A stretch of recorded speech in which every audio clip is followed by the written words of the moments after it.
Il y a 50 ans, à l'actuel emplacement du centre des chèques postaux, Radio Cotonou, c'est comme ça qu'on l'appelait à ses débuts, inaugure son antenne. Elle s'ouvre par cet indicatif qui paraît quelque peu insolite aujourd'hui. Extrait de la marche de la 2e DB, interprétée par la garde républicaine de Dakar, siège de la première radio de l'Afrique occidentale française. Cette voix, vous l'aviez sûrement entendue, si fidèle auditeur de la radio nationale vous étiez. Mesdames, Messieurs, vous le devinez bien, ce n'est nul autre qu'Ephrem Kenom que nous recevons sur ce plateau. L'ouverture, nous l'avons préférée ainsi pour ce numéro tout particulier de votre émission, puisqu'il s'inscrit dans le cadre de la célébration de la Journée mondiale de la radio. Une journée qui est commémorée le 13 février de chaque année. Et pour l'édition 2020, le monde entier se penche sur le thème radio et diversité. Ephrem Kenom, merci d'avoir répondu favorablement à notre invitation. C'est un plaisir de me retrouver sur ce plateau et de pouvoir échanger avec un confrère, fut-il jeune. C'est un plaisir aussi. Alors, écoutez, ou du moins réécouter ses productions, ses propres productions, après tant d'années de carrière, que ressentez-vous? J'avoue que plusieurs sentiments m'animent à la fois. Lesquels? Beaucoup de nostalgie par rapport à cette époque qui fut pour les gens de ma génération, toutes tendances confondues, une très belle période. Mais de l'émotion aussi. Parce que je jette un coup d'œil rétrospectif sur le chemin parcouru qui n'a pas été aisé. Le chemin parcouru, on y reviendra, oui. Mais pour faire vivre un peu aux jeunes cette époque durant laquelle vous étiez très actif, je dirais, professionnellement parlant, alors comment est-ce que vous avez réussi à produire ce son que nous avons écouté tout à l'heure? Je le rappelle que ce son a gagné un prix, n'est-ce pas? Oui, le premier prix du concours des meilleures productions de presse organisé par la Haute Autorité de l'Audiovisuel et de la Communication. C'était en 2002.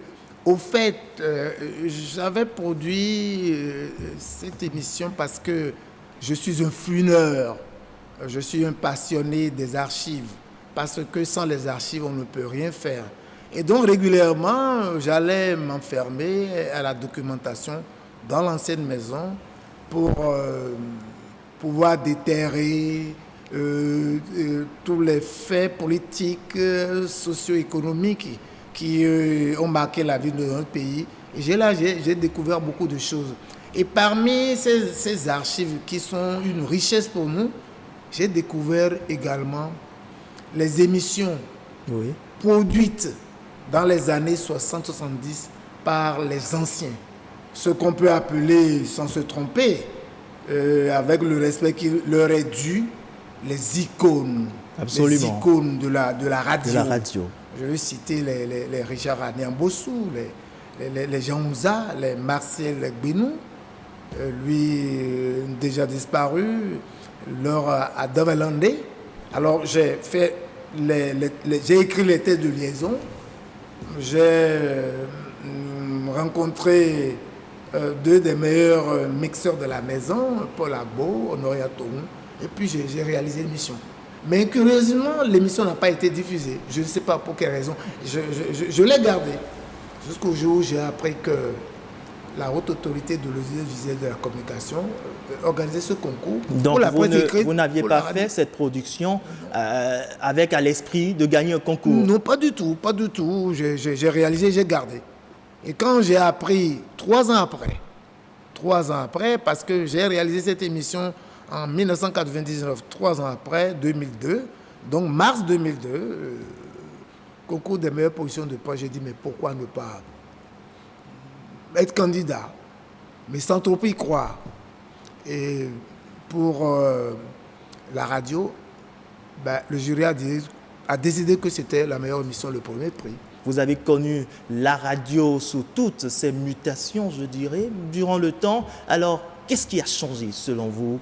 La radio, on a connu Radio Cotonou, en 1953, Radio Dahomey en 58, La Voix du Progrès en 70, La Voix de la Révolution suite au coup d'État du 26 octobre 1972 et Radio Bénin en 90. Oui, Radio Bénin. Alors, Radio Bénin en 90, autant d'appellations au lendemain de la conférence des forces vives de la nation, dont on s'apprête d'ailleurs à affecter dans quelques jours les 30 ans. Absolument. Les 30 ans, oui, Radio Bénin. Alors, toutes ces appellations de la radio que vous avez connues, qu'est-ce qui a changé jusqu'aujourd'hui, dites-nous? Non, beaucoup de choses ont changé.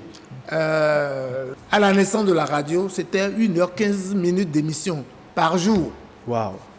1h15 d'émission par jour. 75 minutes d'émission. Ça fait 75 minutes. Oui. Et on parlait qu'une seule langue nationale.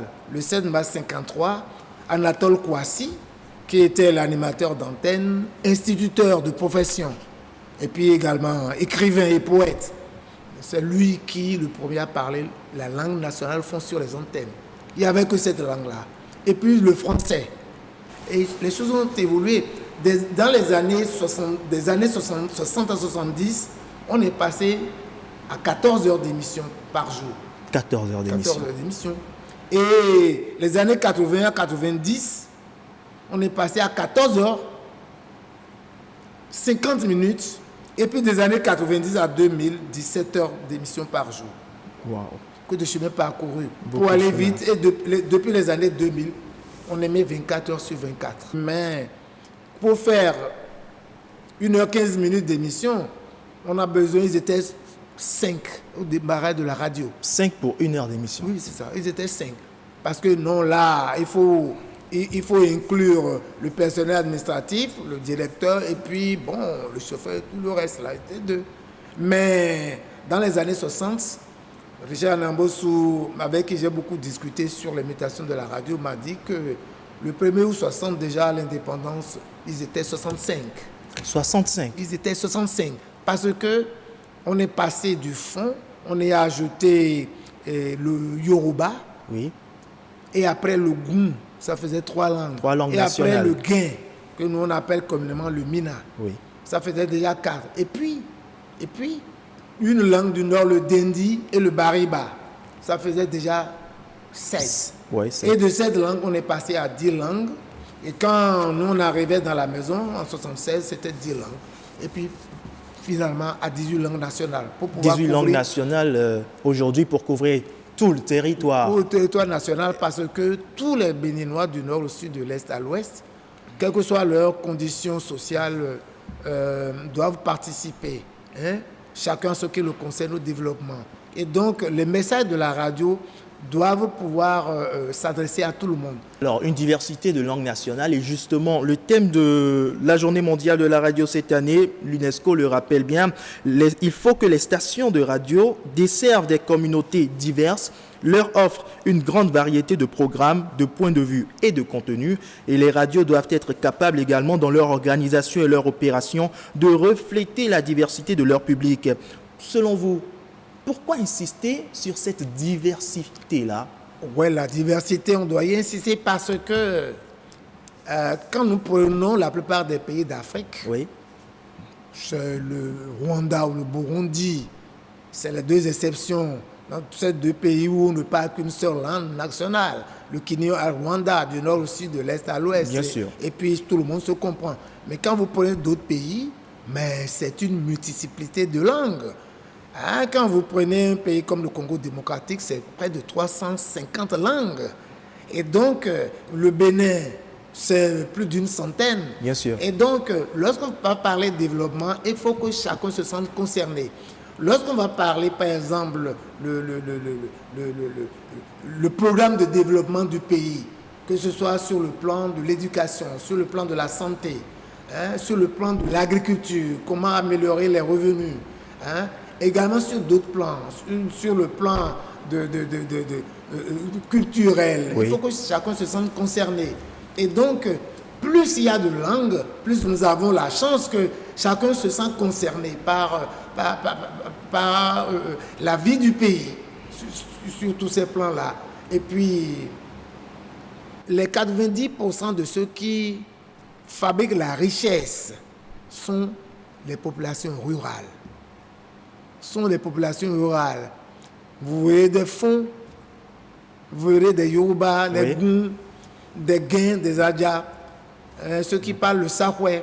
Si nous remontons les Dendi, les Bariba, les Lokpa, et ainsi de suite, jusqu'au nord. Les populations rurales qui aujourd'hui vivent dans ce siècle, je dirais, du numérique, siècle du digital. C'est également une autre période par laquelle passe la radio. Alors, selon vous, la radio à l'ère du digital, qu'est-ce que ça donne?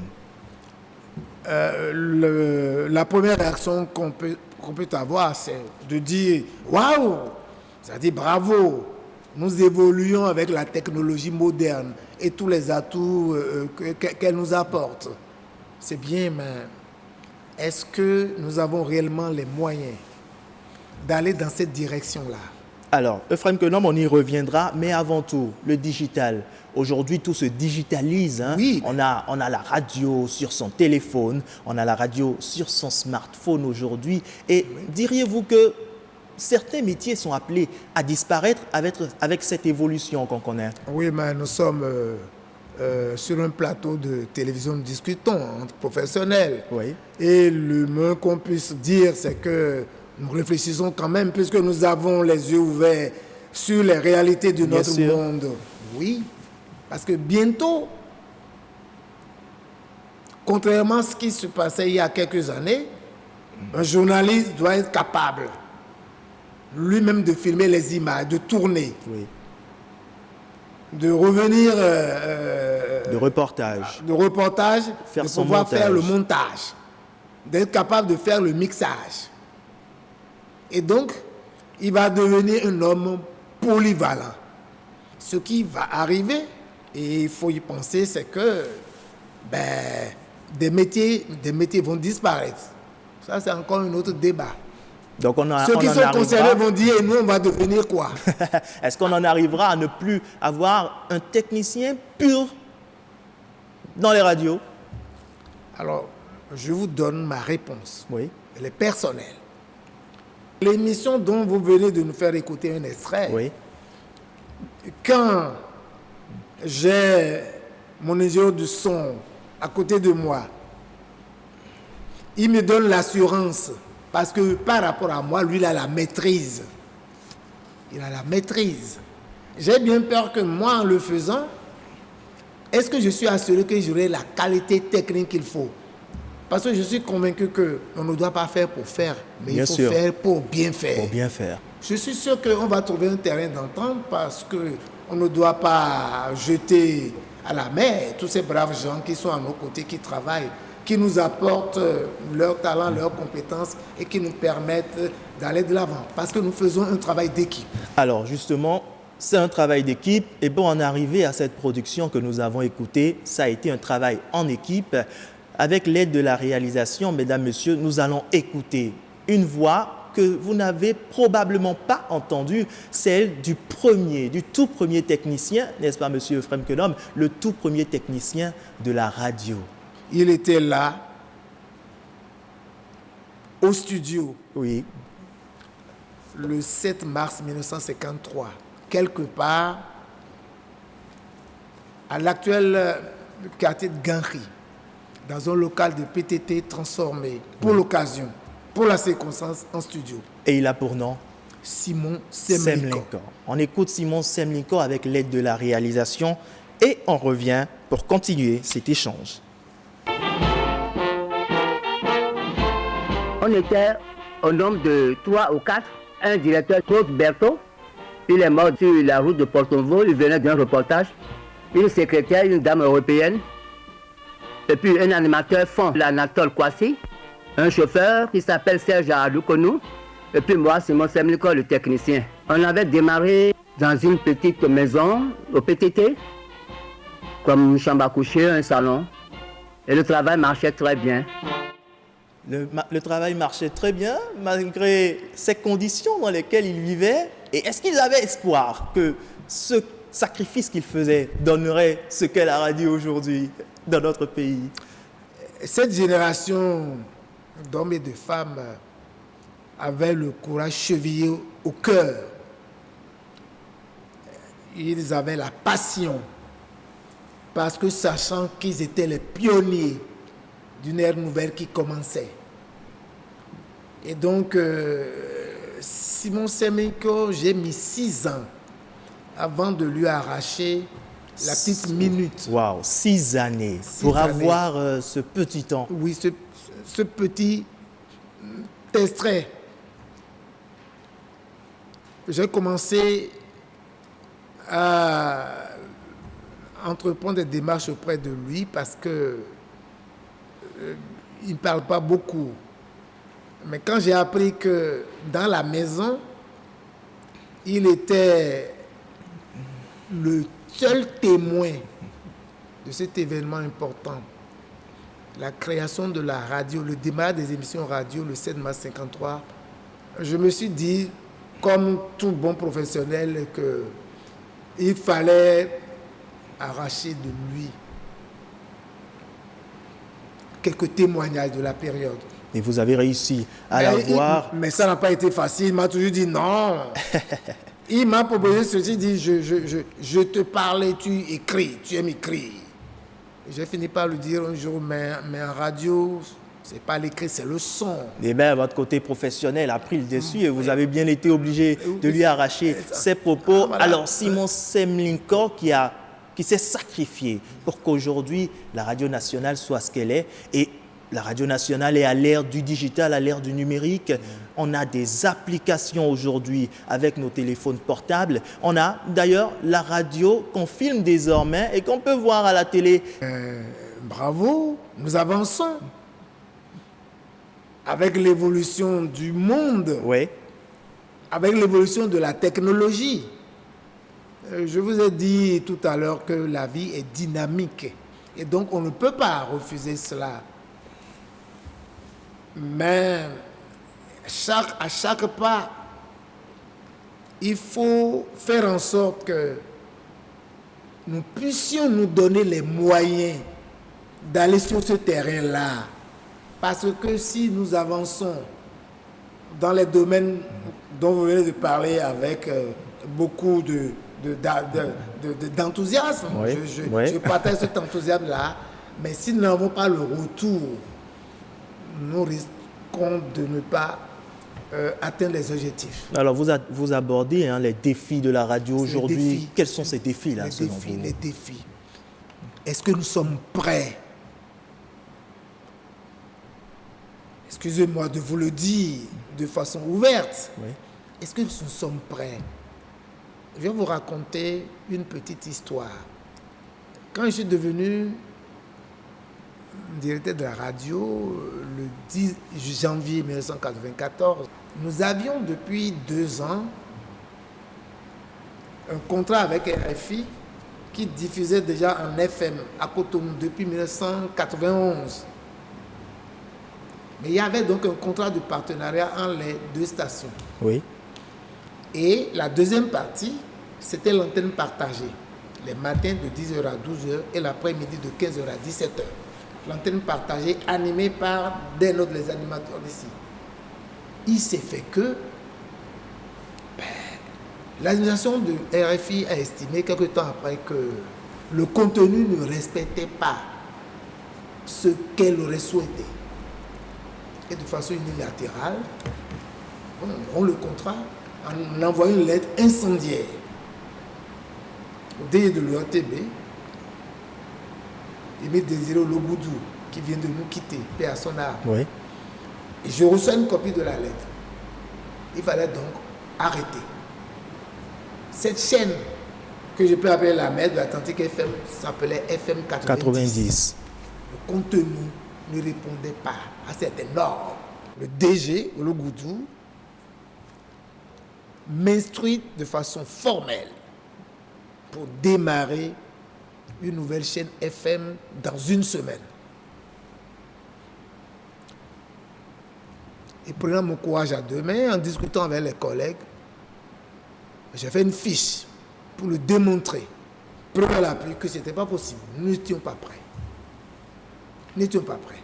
Ça n'a pas été facile. Mais on a dû tenir.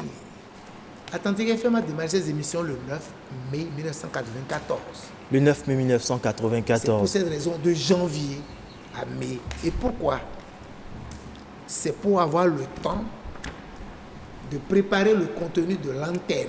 Parce que l'ORTB Radio Bénin allait être la première station radio dans notre pays à avoir une chaîne FM. Alors, d'après vous, Fallait-il avoir une chaîne FM qui allait distiller de la musique 24 heures sur 24 avec des communiqués? À ma convenance, c'était pas faisable. d'accord, donc d'après vous, le premier défi auquel va faire face la radio à l'ère du numérique aujourd'hui, ça va être le contenu. Oui, le contenu. Et vous estimez que nous ne sommes pas vraiment prêts.